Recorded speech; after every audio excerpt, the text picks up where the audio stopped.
Veteran on the Move, episode number 6. Welcome to Veteran on the Move, your pathfinder to freedom. If you're a transitioning veteran, an entrepreneur wannabe, or someone who's still stuck in that job trying to escape, this podcast is dedicated to your success. So welcome aboard. Sit back and enjoy the ride. All right, so we're talking with Kollin Taylor this morning, and Kollin and I met.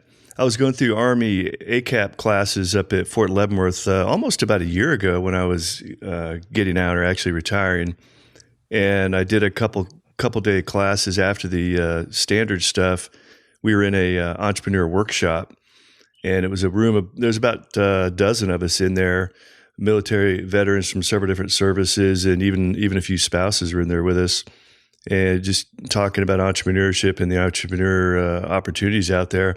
And I had the privilege of meeting Kollin, and we were talking about his story, and said, "Hey, when I get my podcast up and running, I'd like to have you on the show." So here we are. So Kollin, thanks for being with us. I'd like for you to give us a quick background on what you did in the Army, and then tell us a little bit about your story and how you got started with writing. Well, first I'd like to thank you for actually following up, because sometimes people have a habit of saying things but don't actually do it. So it is truly refreshing when someone actually follows up. So thank you for the opportunity. You're welcome. I certainly know how that goes. I know what you mean. And my name is Kollin Taylor, and that's spelled Kollin. And I throw my L in there for a little bit of added emphasis. I'll go by Kollin L. Taylor. I was in the military for 22 years. For my first 9 years, I was a medic. I went to officer candidate school, became commissioned as a signal officer. So I was a signal officer for 13 years. And I went as far as obtaining a master's in information technology management. But even though I went through all that, I knew that once I got out of the military, that's not the realm I wanted to get into. And by some unfortunate circumstances, and more specifically, my heart was broken 2 years prior to getting out. And I took it real hard. And in retrospect, even harder than I should have taken it. But I was at such a low point in my life that how I dealt with it was by writing. What was I going through on a daily basis? And I can tell you, I developed an understanding of why some people would commit suicide under certain circumstances. But you have to go to certain places to feel certain things. Mm-hmm. And I started writing this manuscript about what I was going through. And then it just kind of transitioned. And it's indicative of a lot of times where we have something inside of us, but we only need to start, take that first step in order to get it out. And I actually ended up writing a book called The Anatomy for Heartbreak. And while I was writing the book, I wrote a poem. And I just kept on writing more poetry. And to date, I have 31 published books, most of which are poetry books, but they range on everything from the letter A to Z. And they're mostly life experiences. And they're not poetry thinking about imaginary things. They're real life scenarios. And one of the books I'm most proud of is actually a book called Survival, which is about and dedicated to sexual assault survivors. So, I mean, from everything A to Z, I've been inspired to write about it. And there are more books coming. 31 books. What time span are we talking about that you managed to put out 31 books? It has been frantic. We're talking about less than 2 years. That's amazing. And actually I have enough material for about 10 more books. But there comes a time when you're putting out material, but then it's time to let people know about the material before putting more works out. Most people don't even write one book in a lifetime, and you've written 31 in about 2 years. And also as a part of being an entrepreneur is helping others along, providing inspiration like what we're doing now. But sometimes I may walk around and I may have books with me, and I may give someone a book or a bookmark, whatever the case may be. And when I speak with an individual, they tell me about their aspirations to write. But like for a lot of people, their dreams are on the shelf. And when I speak with them, and it's not just about me giving them a book, it's about me inspiring them to say, you have this dream inside of you. You know what a dream is. Maybe our meeting is to inspire you to make your dreams come true. And in fact, earlier this week, I actually spoke with someone who said that they've written 3 children books. Well, they're not reading books until they're published. And a part of what's holding her up is that she's waiting on someone to illustrate a book for her. But for that person, it's whenever he gets to it. but he, in a sense, is killing her dreams. So I gave her my publisher's information, say, you know what, you may want to contact my publisher, have them get an illustrator for you to make your dreams happen.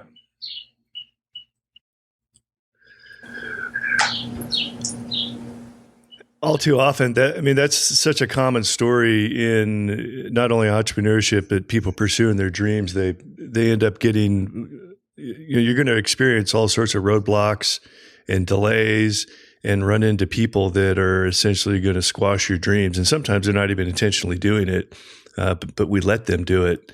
And so it's a good point talking about how you got started. And once it started flowing out of you, there was no stopping it. And, what part of your day, how much of your day is spent writing? See, and it depends. And a part of being an entrepreneur is that you set your own schedule. So I am not under any pressure to write anything, but I get inspired to write things daily. And my writing is broken down into several different areas. There's actually a book that I'm writing on, and it's a real life story. The story is still unfolding, so the book is not going to be ready until the story gets to a certain point. And there are certain things that happens in my life, and maybe every day I'll write something down that relates to that book. Then there's also the things I'm inspired to write that I end up posting on my Facebook page, Kollin, Kollin, L. Taylor. And these are things that are meant to inspire people. And one thing I wrote recently that ties into what you said about the resistance that we encounter sometimes is I call it, the title of the post is Saran Wrap. And I talk about how in life, sometimes like we're in a salad bowl, where there with other people, and we can see through the Saran Wrap and we can see a bigger world out there. Unfortunately, Saran Wrap is that invisible layer that keeps us in our environment. And it is very difficult to get that breakthrough. It's even compounded when you see others trying to escape from the salad bowl and the Saran Wrap blocks them. Very few people make it through. And the Saran Wrap, it'll keep you in the salad bowl without you even trying. And then when you try, sometimes you have everything organized and you have the recipe for success and it just doesn't work. And a part of being an entrepreneur is, one, having a passion for what you're doing, and two, being committed to it. So when you encounter that resistance, it doesn't matter. You're going to do everything possible to make it happen. And as a part of having dreams come true, I'll say that if a person is in a family and there are 10 people in their house, and that person has a dream, a literal dream about what they're supposed to do, and they wake up in the morning and they tell their 9 other family members, more than likely, those 9 other family members didn't have the same dream. And that's where sometimes you may start meeting resistance, where you share your dreams with others, and they don't understand, they don't see how it's going to work, and they'll talk you out of it.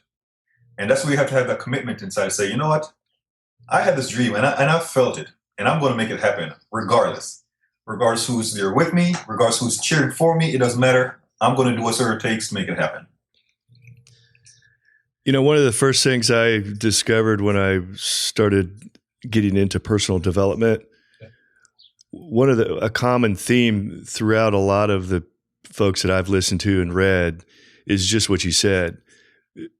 Sometimes your own family members, the ones that truly love you, are the ones that are holding you back.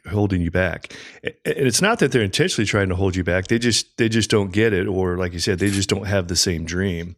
And once you come to that realization that maybe you need to separate yourself or just somehow isolate your dream from them, and you're aware that they can be an obstacle to you, then you're able to push past that.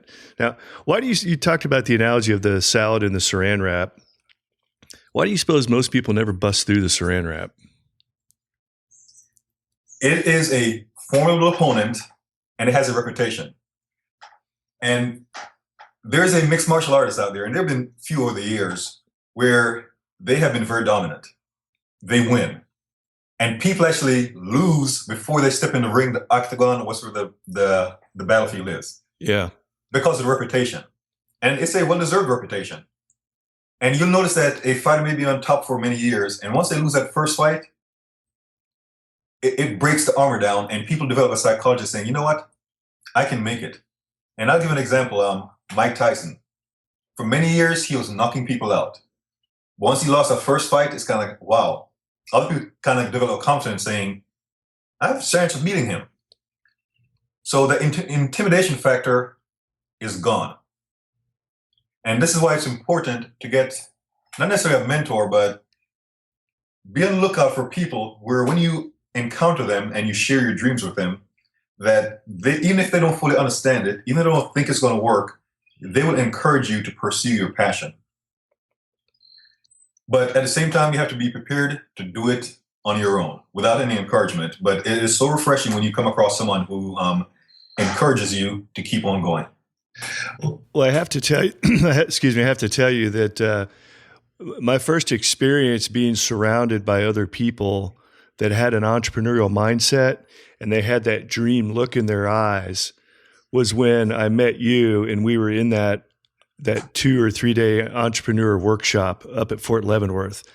I thought, holy cow, I'm surrounded by other people that think like me, because oftentimes veterans, especially when you're still in, you have these dreams and these ideas, but it's the mission that takes precedence over everything else. Oftentimes you are discouraged or embarrassed or even shunned to be talking entrepreneurial type things when you're in the service of your country, because it's all about the team.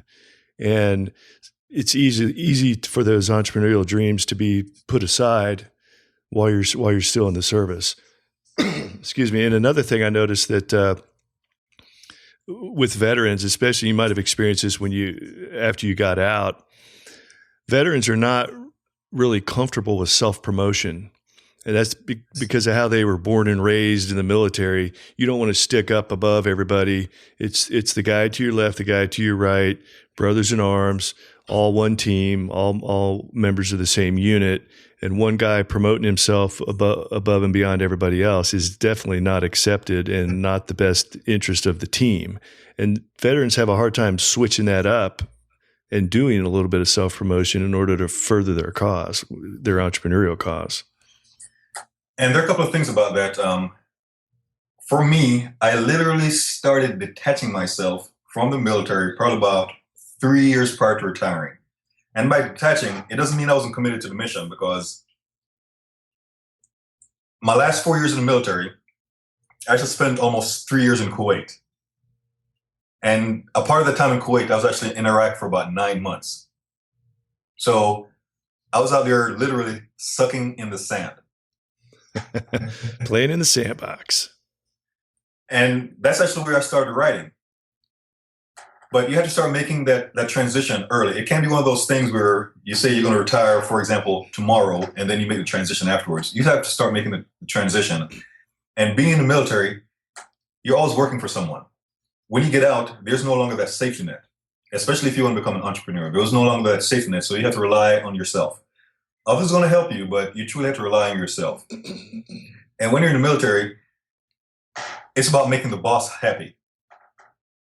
And some people get told the boss's priorities are your priorities.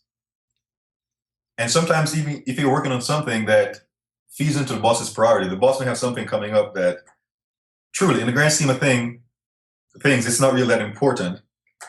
But you do what the boss says and you kind of leave some things on the back burner. And when you get out, you have to become the boss. And there are certain things from the military you can actually apply that works in your favor. Whenever you go on a mission, you have a mission statement. And it helps to actually have a mission statement as an entrepreneur, whether it's actually written or something that's in your mind. And that ties into your vision.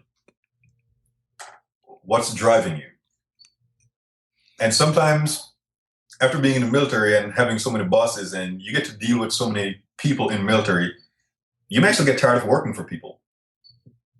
And that works in your favor, where you're like, you know what? I don't ever want to work for anyone again. I want to be my own boss. I want to do things my way. I have learned all these lessons from different people.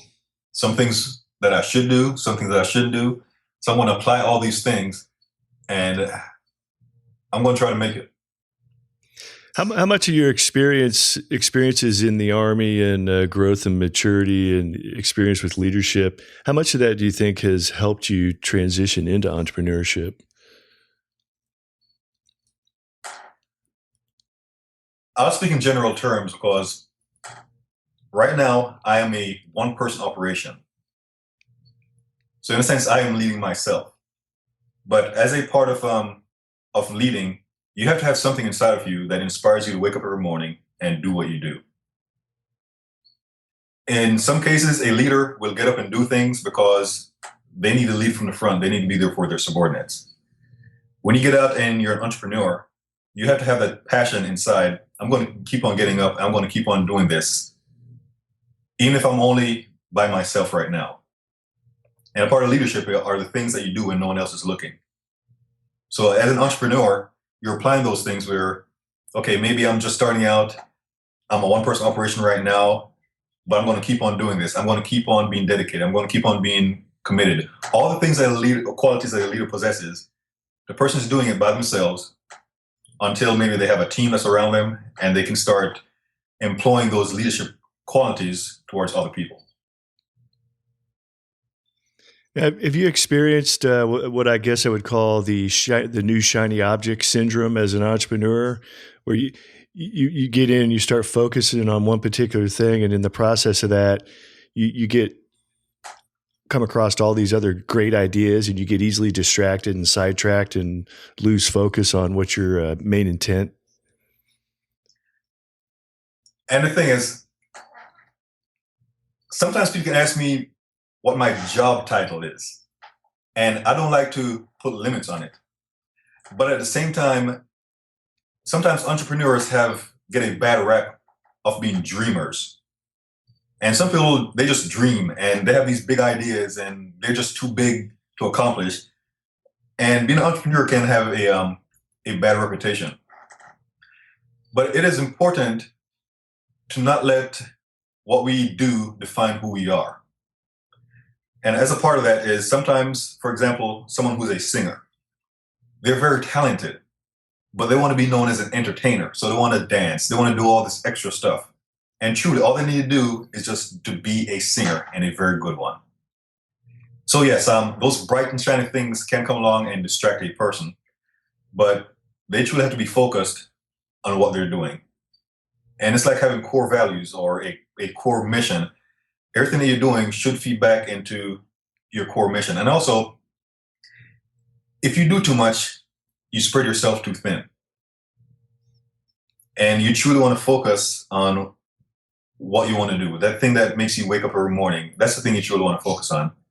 And earlier I mentioned about the saran wrap and the resistance. So yes, another obstacle is getting distracted by other things. And for example, if a person's an entrepreneur and they're working out of their home, it could be easy to say, you know what, since I don't have to do anything, I'm not going to do anything today. So I'm just going to kind of relax and lounge around the house. So there are all kind of things that can take away from a person's success. Absolutely. And I think that's that's something that I underestimated as a veteran, that shift in mentality where when you got to get up and go to work every day and you got a boss and you got people working for you, it's easy to go in and plug into that structure that's there. But when you're an entrepreneur and you're a one-man show, it's real easy to say, I'm just going to lounge around the house today, because you only have to answer to yourself. And I think that's something that veterans can underestimate, how easy it is to change course or to lose focus on your mission when there's no one else besides you holding you accountable. That's one thing it's one thing where a mastermind group, or like going to the gym, having a workout buddy, having an entrepreneur or a group of entrepreneurs that are holding you accountable to what your goals and dreams are. And of course, you have to tell them what your goals and dreams are in order for them to hold you accountable, which is the whole concept behind mastermind groups and having a workout buddy. And it is just truly important to just find that one person who believes in you, who will encourage you to do it because they think you can. They don't have to know that you can, but they think you can. And in a lot of cases, it may be someone that you run into on the street and you just have a conversation and they just let you know that they believe in you. Because oftentimes the people that we look to don't believe in us. And I tell you this, I won't go into too many details, but there's a book that I have out, and someone who actually inspired me to write this book, I sent him a copy. And I was thinking I'd hear something like, hey, this is great. I see that you learned some things that I taught you, but instead I heard nothing. I wasn't disappointed, but at the same time I was shocked, because the book captures some of the things that I learned in a class, but the person didn't even let me know, pat on the back. And that's part of the reason why I say that you truly have to be able to be self-motivated. I wonder if they ever read the book. Who knows? and you bring that up. That's interesting, because a part of being an entrepreneur is networking. And even with us speaking today, we met last year. We had not spoken in all this time. Uh-huh. And then now this came up. So as an entrepreneur, it's like literally you're planting seeds. So Absolutely. everywhere you go, you're planting seeds. And all it really takes is one seed to take root. So every seed that you're planting, it doesn't have to grow. And one part of me starting writing in the military is that there were times when I had the opportunity to go to several countries. So I was in the Middle East for a while, made a pit stop in Europe, actually ended up in Australia. But every time I went somewhere, I had materials with me, and there were times when I was actually speaking with people, or helping to motivate them through their life's challenges, or I'd drop off a copy of my book. And one of the books that I have is called Australia, which I wrote while I was in Australia. And a part of that was I met an Aborigine, and we still stay in contact every so often, but the Aborigine actually donated the artwork that's on the cover of the book, and also some of the artwork that's inside of the book. But in a sense, I've been able to plant that seed in Australia, and whenever it grows, it grows. And these are things where it truly helps, again, and I've said it probably about 4 times, about making those positive contacts. And positive contact will outweigh, or should outweigh, all the negative contacts that you have. Yeah, and I think some people, if you haven't experienced networking come full circle several times, I have at this point in my life, enough to know that, hey, some guy I met about a year ago in an entrepreneur workshop, we had a short conversation. All I've got is his card. I knew I could reach out to you, and I knew you were going to respond, and I knew we were going to be on this podcast together, even though it happened a year ago, because I've had it happen so many times, and I could tell the character of individual you were a year ago when I met you. So, but some people underestimate. They're like, the guy's not going to remember me, or he's probably not going to be interested, that kind of thing. But you've had it work enough times. People like connecting with people, and people appreciate somebody that follows up or follows through, because the fact is most people don't. Hey, Kollin, where are you originally from? Jamaica. Okay. I thought I detected a little bit of an accent. How is it you came to the United States and ended up becoming a soldier?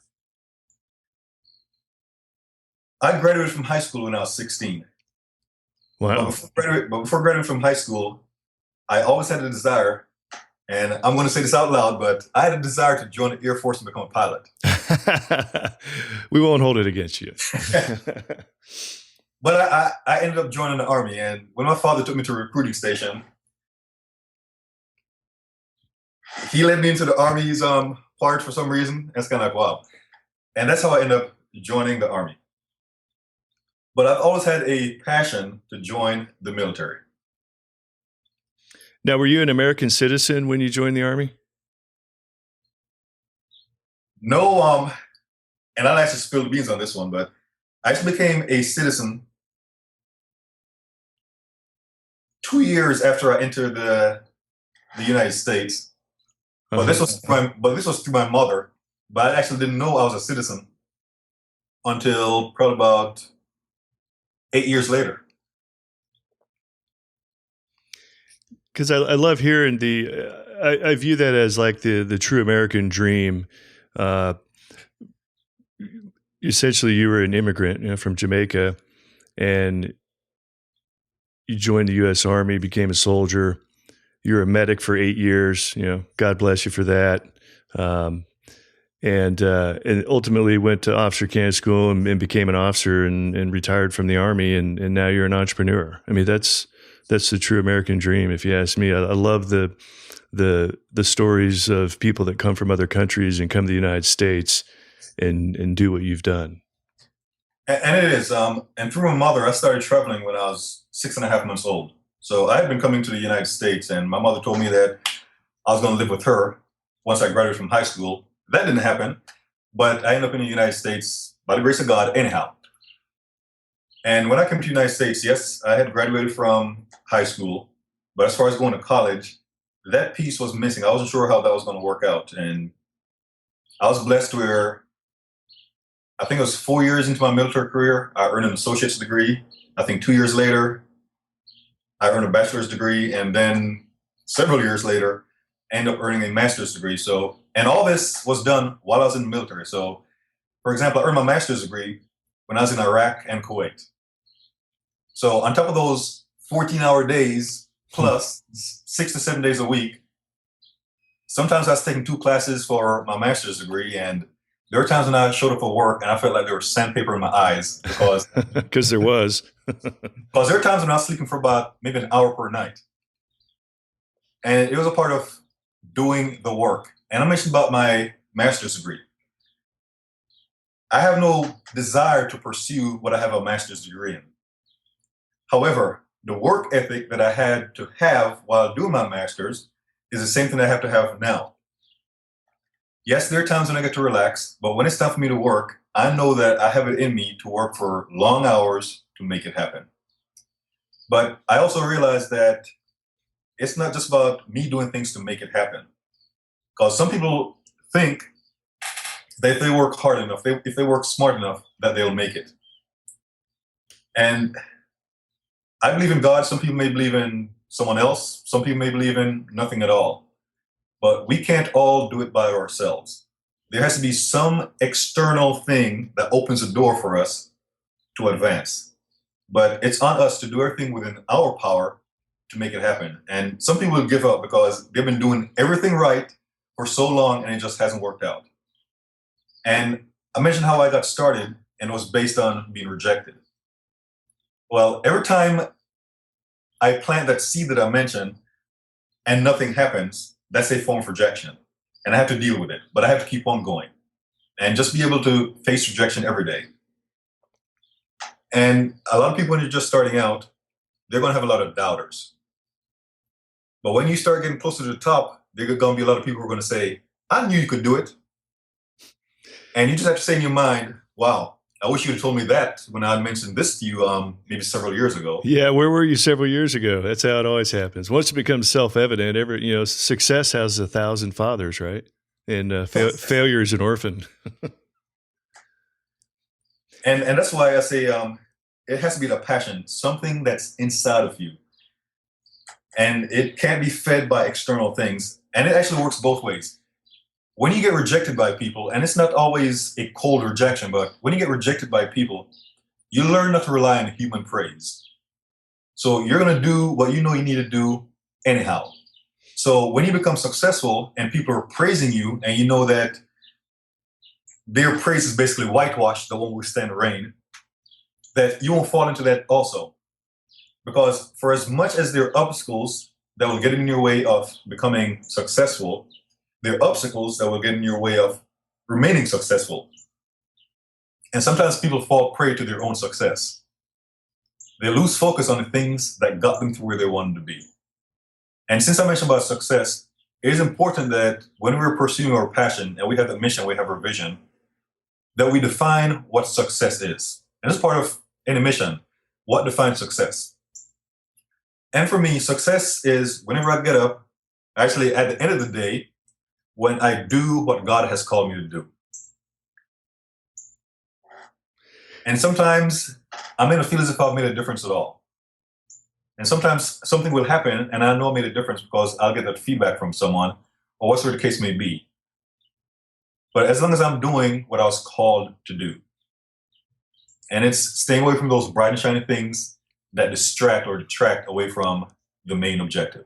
And there are a lot of those. And also part of success is some people will become an entrepreneur because they don't want to work for someone else and they want to make money. For me, it is not about making money. It's about making a difference. And I haven't disclosed the actual figure, but I give God credit for all the success in my life. And as a part of that is giving back. So whatever I earn from royalties, a large sum is actually given back to people. And there are different ways of giving back.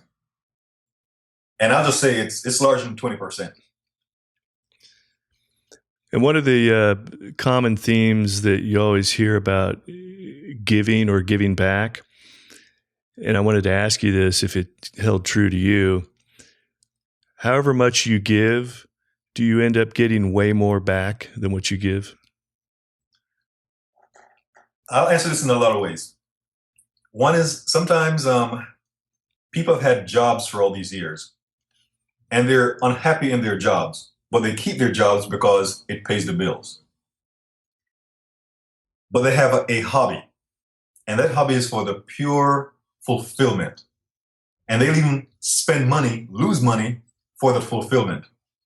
And it's so great if a person can have a job that is more like a hobby because they get a degree of fulfillment out of it.